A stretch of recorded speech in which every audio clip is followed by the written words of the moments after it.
Hi అండి, welcome back to our channel RR natural vlogs. ఈ వీడియోలో అయితే చాలా యూస్ఫుల్ అండ్ అమేజింగ్ టిప్స్ అయితే ఉన్నాయి. వీడియోని అయితే ఎక్కడ కూడా స్కిప్ చేయకండి. చూసిన ప్రతి ఒక్కరు కూడా ఒక చిన్న లైక్ చేసి ఛానల్ అయితే సబ్స్క్రైబ్ చేయడం మర్చిపోకండి. ఎవరైనా సరే ఫస్ట్ టైం మన ఛానల్ని చూస్తున్నట్లయితే ఒక్కసారి ఛానల్కి వెళ్ళి అయితే చెక్ చేయండి. మీకు నచ్చిన కంటెంట్ ఉంది, యూజ్ అయ్యే టిప్స్ ఉన్నాయనుకుంటే రెగ్యులర్గా ఛానల్ని అయితే ఫాలో చేస్తూ ఉండండి. యూట్యూబ్లోనే కాదండి, ఇన్స్టాగ్రామ్లో కూడా ఫాలో చేయండి. అక్కడ కూడా మంచి మంచి టిప్స్ అయితే షేర్ చేస్తూ ఉంటాను. చాలామంది వీడియోని అయితే చూస్తున్నారు. అట్లీస్ట్ ఒక చిన్న లైక్ చేయండి. మీరు లైక్ చేయడం వల్ల ఇంకొంతమందికి వీడియో అనేది సజెస్ట్ అవుతుంది. ఇలాంటి మంచి మంచి టిప్స్ అనేది వాళ్ళు కూడా యూస్ చేసుకుంటారు. ఫస్ట్ టిప్, మనందరి ఇళ్ళలో కూడా ఇలాంటి కాపర్ కోటెడ్ గిన్నెలు అయితే ఉంటూ ఉంటాయి. మనం తీసుకొచ్చినప్పుడు చాలా మంచి షైనింగ్, మంచిగా మెరుస్తూ ఉంటాయి. కొన్ని డేస్ వాడిన తర్వాత అడిగంతా నల్లబడిపోయి ఇలా గిన్నె మొత్తం నల్లగా అయిపోతుంది. అలాంటప్పుడు వాటిని మళ్ళీ క్లీన్ చేసుకోవాలి అంటే విమ్ లిక్విడ్తో, సోప్తో, దేంతో పని లేకుండా జస్ట్ ఒక నిమ్మ చెక్క ఉంది అనుకోండి, ఈజీగా క్లీన్ చేసుకోవచ్చు. ఒక నిమ్మ చెక్క తీసుకొని దానిపైన కొంచెం సాల్ట్ వేసి వీడియోలో చూపించినట్టుగా కనుక రబ్ చేసాము అనుకోండి, దానిపైన ఉండే నల్లదనం అంతా వదిలిపోతుంది. మనం కొత్తగా తెచ్చుకున్నప్పుడు గిన్నె ఎలానైతే మెరుస్తుందో అంత నీట్గా అయిపోతుంది. ఇలా ఎవ్రీ 1 మంత్ ఆర్ 15 డేస్కి ఒకసారి కనుక క్లీన్ చేసుకున్నాము అనుకోండి, మన ఇంట్లో కాపర్ గిన్నెలు అయితే చాలా నీట్గా ఉంటాయి. మళ్ళీ 15 డేస్ వాడిన తర్వాత నల్లగా అయిపోతాయి. ఇలా ఎప్పటికప్పుడు క్లీన్ చేసుకుంటే చూడడానికి నీట్గానైతే ఉంటాయి. నెక్స్ట్ టిప్, చాలామంది ఇళ్ళలో ఆలు ఫ్రై ఎక్కువగా తినడానికి ఇష్టపడుతూ ఉంటారు. మనం ఆలుగడ్డలు ఎక్కువగా కేజీ 2 కేజీలు తెచ్చుకున్నప్పుడు అవి పాడైపోకుండా, మొలకలు రాకుండా, మెత్తబడకుండా ఉండాలి అంటే గాలి తగిలో బుట్టలో వేసి ఇలా మధ్య మధ్యలో వెల్లుల్లి రెబ్బలు కనుక వేసాము అనుకోండి, ఎన్ని రోజులున్నా సరే మెత్తబడవు, మొలకలు అయితే రాకుండా ఉంటాయి. నెక్స్ట్ టిప్, మన అందరి ఇళ్ళలో కూడా ప్రెషర్ కుక్కర్ని కామన్గా వాడతాము. ప్రెషర్ కుక్కర్ని ఏంటి అంటే నాన్ వెజ్ కర్రీస్ అలా చేసినప్పుడు ఏంటి అంటే ఆయిల్ స్మెల్ అంతా కూడా అడుగున పట్టేసి మనం రైస్ కానీ పప్పు కానీ అలా చేసుకున్నప్పుడు ఆ స్మెల్ అయితే పోదు. ఆ స్మెల్ పోకుండా రాకుండా ఉండాలి అంటే విమ్ లిక్విడ్తో, సోప్తో క్లీన్ చేసినా కూడా పోదు. ఇలా సింపుల్గా ఒక నిమ్మ చెక్క తీసుకొని దానిపైన కొంచెం సాల్ట్, వంట సోడా వేసి వీడియోలో చూపించినట్టుగా అడుగు మొత్తం ఇలా రబ్ చేసేసి అప్లై చేసి ఒక 5 మినిట్స్ పక్కన పెట్టాలి. తర్వాత నార్మల్ వాటర్తో కనుక వాష్ చేసి క్లీన్ చేసాము అనుకోండి, ఎలాంటి స్మెల్ అయితే రాదు. మెయిన్గా ఫిష్ కర్రీ అలా చేసినప్పుడు అయితే ఎక్కువ స్మెల్ అయితే పట్టేస్తుందండి. ఇలా సింపుల్గానైతే క్లీన్ చేసుకోండి. నెక్స్ట్ టిప్, చాలామందికి ఇంట్లో నిత్య దీపారాధన చేసే అలవాటు ఉంటుంది. నిత్య దీపారాధన చేసినప్పుడు ఏంటి అంటే మనము దీపం అయితే ముట్టిస్తూ అంటే వెలిగిస్తూ ఉంటాం కదా. దీపం వెలిగించిన తర్వాత అందులో కొంచెం జవాదు పౌడర్ కనుక వేసాము అనుకోండి, ఇల్లంతా మంచి సువాసన వస్తుంది. మనం టెంపుల్కి వెళ్ళినప్పుడు ఎలాంటి వైబ్ అయితే వస్తుందో అలానే మనం ఇంట్లో దీపారాధన చేసిన తర్వాత దీపాల్లో జవాదు పౌడర్ వేయడం వల్ల మంచి సువాసన వస్తుంది. వెలుగుతున్నంత సేపు కూడా మంచిగా వెలుగుతాయి. నెక్స్ట్ టిప్, ఇంట్లో ఎక్కువగా ఎలుకలు ఉన్నాయి అనుకోండి, చాలా హోమ్ రెమెడీస్ ట్రై చేసిన రిజల్ట్ లేదు అనుకున్నప్పుడు ఒకసారి హోమ్ రెమెడీని అయితే ట్రై చేయండి. చాలా మంచి రిజల్ట్ అయితే ఉంటుంది. బాగా పండిన ఒక టమాటాని తీసుకోవాలి, దాన్ని అయితే ఇలా 2 పీసెస్ లాగా కట్ చేసుకోవాలి. తర్వాత నాప్థలిన్ ట్యాబ్లెట్స్ అనేది మనకి ఏ స్టోర్లో కూడా అవైలబుల్గా ఉంటాయి, లైక్ డీమార్ట్ కానీ సూపర్ మార్కెట్ కానీ.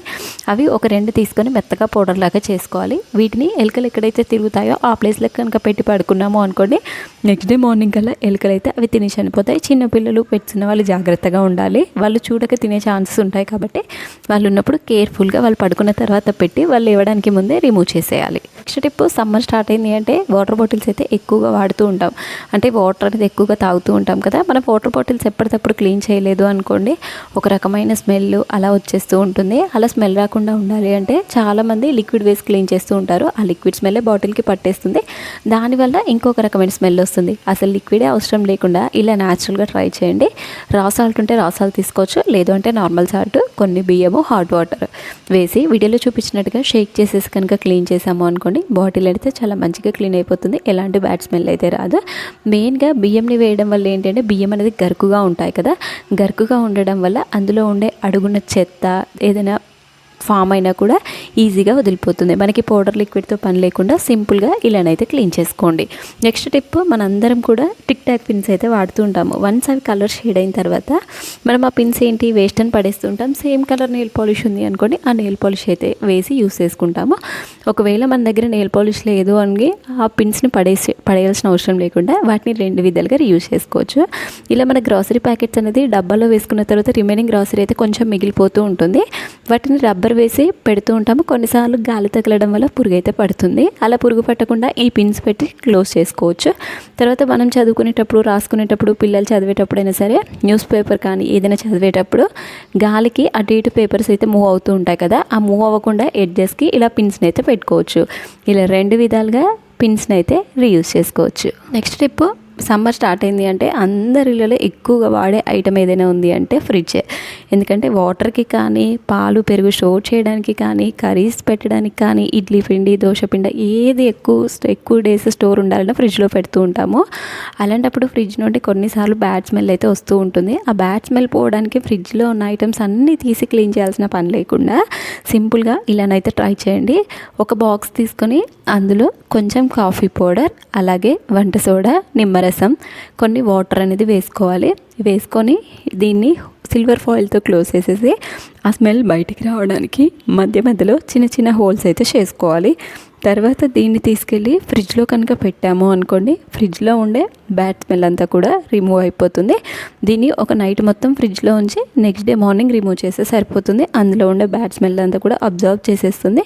ఫ్రిడ్జ్ అయితే చాలా నీట్గా క్లీన్గా అయిపోతుంది. ఇదే కాకుండా ఒక 2-3 రకాల టిప్స్ అయితే మన ఛానల్లో షేర్ చేశాను. ఒకసారి మీరు ఛానల్కి వెళ్ళి అయితే చెక్ చేయండి. చాలా రకాల ఐడియాస్ అయితే ఉన్నాయి. నెక్స్ట్ టిప్, మనలో చాలామందికి ఇలా హ్యాండ్ వాష్కి బదులు సోప్ని వాడే అలవాటు అయితే ఉంటుంది. మనం సోప్ని వాడినప్పుడు ఏంటి అంటే, మనం హ్యాండ్స్ వాష్ చేసుకున్న ప్రతిసారి సోప్ని వాడేసి ఇలా డైరెక్ట్గా ఫ్లోర్ పైన పెట్టడం వల్ల సోప్ అయితే తొందరగా కరిగిపోతుంది.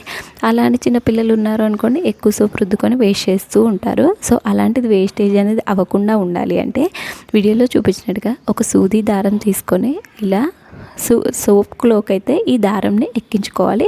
తర్వాత ఒక 2 ముళ్ళు వేసి దీన్ని తీసుకెళ్ళి ట్యాప్కి కనుక తగిలిచ్చాము అనుకోండి, మనం వాష్ చేసుకునేటప్పుడు ఈజీగా ఉంటుంది. సోప్ అనేది కూడా ఎక్కువ వేస్ట్ అవ్వకుండా ఉంటుంది. అలాగే మనం డైరెక్ట్ ఫ్లోర్ పైన పెట్టడం వల్ల సోప్ అనేది తొందరగా నానిపోతుంది కదా. ఇలా హ్యాంగ్ చేసి పెట్టడం వల్ల సోప్ అయితే నానిపోకుండా ఉంటుంది. ఈవెన్ వాటర్ పడ్డా సరే వెంటనే కిందికైతే కారిపోతాయి. దీనివల్ల సోప్ అనేది ఎక్కువ రోజులు వస్తుంది. వాష్ చేసుకోవడం ఈజీగా ఉంటుంది. ఈవెన్ చిన్నపిల్లలు ఉన్నా సరే ఎక్కువగా సోప్ అనేది వేస్ట్ చేయకుండా ఉంటుంది. ఈవెన్ వాటర్ పడ్డా వెంటనే పోతాయి కాబట్టి సోప్ అనేది నానిపోయే ఛాన్సెస్ అయితే ఉండవు. నెక్స్ట్ టిప్, ప్రజెంట్ అయితే ఇండియాలో గ్యాస్ షార్టేజ్ అని చాలామంది చెప్తూ ఉన్నారు కదా.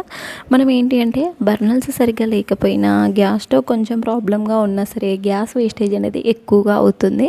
మనం ఎప్పటికప్పుడు గ్యాస్ స్టవ్ క్లీన్ చేయడము, ఇలా బర్నల్స్ క్లీన్ చేయడం కనుక చేసుకున్నాము అనుకోండి, గ్యాస్ అనేది ఎక్కువగా వేస్ట్ అవ్వదు. మనకి ఎలాంటి ప్రాబ్లం అనేది అవ్వకుండా ఉంటుంది. బర్నల్స్ ఎలా క్లీన్ చేసుకోవాలి అనేసి ఆల్రెడీ మన ఛానల్లో చాలా రకాల టిప్స్ అయితే షేర్ చేశాను. ఈజీగా చేసుకునే ఒక టిప్ అయితే ఇప్పుడు మీకైతే చూపిస్తున్నాను. ఒక నిమ్మ చెక్క తీసుకొని దానిపైన కొంచెం బేకింగ్ సోడా, అలాగే సాల్ట్, ఈ రెండింటిని మిక్స్ చేసేసి ఇలా బర్నల్ పైన కనుక ఒక 2 మినిట్స్ పాటు కనుక రబ్ చేసుకున్నాము అనుకోండి, దానిపైన ఉండే డస్ట్, జంగు అన్నీ కూడా పోతాయి. మనకి ఏంటంటే లోపల బయట ఏదైనా జంగు అలాంటిది ఏదైనా ఫామ్ అయినా సరే ఈ నిమ్మరసం మొత్తం రుద్దడం వల్ల ఈజీగా ఆ మురికి, చిన్న చిన్న ఫుడ్ పార్టికల్స్ ఏవైనా పోయినా సరే ఈజీగా రిమూవ్ అయిపోతాయి. తర్వాత టిష్యూ పేపర్తో కానీ, కాటన్ క్లాత్తో కానీ నీట్గా ఆ బర్నల్స్ అన్నిటినీ తుడిచి మనం గ్యాస్ స్టవ్కి ఫిక్స్ చేసి గ్యాస్ని కనుక వాడుకున్నాము అనుకోండి, మనకి గ్యాస్ అనేది ఎక్కువగా వేస్ట్ అవ్వదు. ఎందుకంటే మంట మంచిగా వస్తుంది కాబట్టి మనకి తక్కువ టైంలో వంట అనేది ఈజీగా చేసుకోవచ్చు. మనకి ఇలా క్లీన్ చేయడం వల్ల ఆ హోల్స్లో ఉన్న డస్ట్ అంతా పోయి మనకి మంట మంచిగా వస్తుంది కాబట్టి వంట తొందరగా అయిపోతుంది. మనం 1 అవర్లో చేయాల్సిన వంట 30 మినిట్స్లోనే అయిపోతుంది. ఇలా చేయడం వల్ల గ్యాస్ అనేది సేవ్ అవుతుంది, మన బర్నల్స్ అనేది క్లీన్ అవుతాయి. ఇలా ఎప్పటికప్పుడు చేసుకున్నాము అనుకోండి, గ్యాస్ స్టవ్ అనేది కూడా ఎక్కువ రోజుల వరకు రిపేర్కి రాకుండానైతే ఉంటుంది. ఇలాంటి చిన్న చిన్న టిప్స్ కనుక ఫాలో అయ్యాము అనుకోండి, చాలా గ్యాస్ అయితే ఆదా చేసుకోవచ్చు. ఎందుకంటే ప్రజెంట్ ఉన్న సిచ్యువేషన్లో ఇది చాలా ఇంపార్టెంట్ కాబట్టి మీతో అయితే షేర్ చేస్తున్నాను. మీరు కూడా ఒకవేళ మీ గ్యాస్ స్టవ్ మంట తక్కువగా వస్తుంది అనుకున్నప్పుడు ఒక 15 మినిట్స్ టైం తీసుకొని ఇలా బర్నల్స్ని అయితే క్లీన్ చేసుకోండి. నెక్స్ట్ టిప్, పండక్కి అందరి ఇంట్లో కూడా ఇల్లంతా కూడా డీప్ క్లీన్ అయితే చేస్తారు. డీప్ క్లీన్ చేసిన తర్వాత ఒక్కసారి ఈ వాటర్ని ఇల్లంతా స్ప్రే చేయండి. ఇంట్లో అయితే మంచి సువాసన వస్తుంది. మనం టెంపుల్లోకి అడుగు పెట్టగానే ఒక పాజిటివ్ వైబ్, ఒక మంచి స్మెల్ అయితే వస్తుంది కదా. అలాంటి స్మెల్ మన ఇంట్లో రావాలి అంటే ఈ లిక్విడ్ని అయితే మీ ఇంట్లో తప్పకుండా ప్రిపేర్ చేసుకోండి. ఒక బౌల్ తీసుకొని అందులో ఒక గ్లాస్ వరకు వాటర్ వేసుకోవాలి. అందులోనే కొంచెం కంఫర్ట్, జవాదు పౌడర్, అలాగే పచ్చకర్పూరం, వీటన్నిటిని వేసి పచ్చకర్పూరం డైరెక్ట్గా అయినా వేసుకోవచ్చు, లేదు అంటే పొడి చేసైనా వేసుకోవచ్చు. ఈ పచ్చకర్పూరం ఎక్కడ యూజ్ చేసినా సరే చాలా మంచి స్మెల్ అయితే వస్తుంది.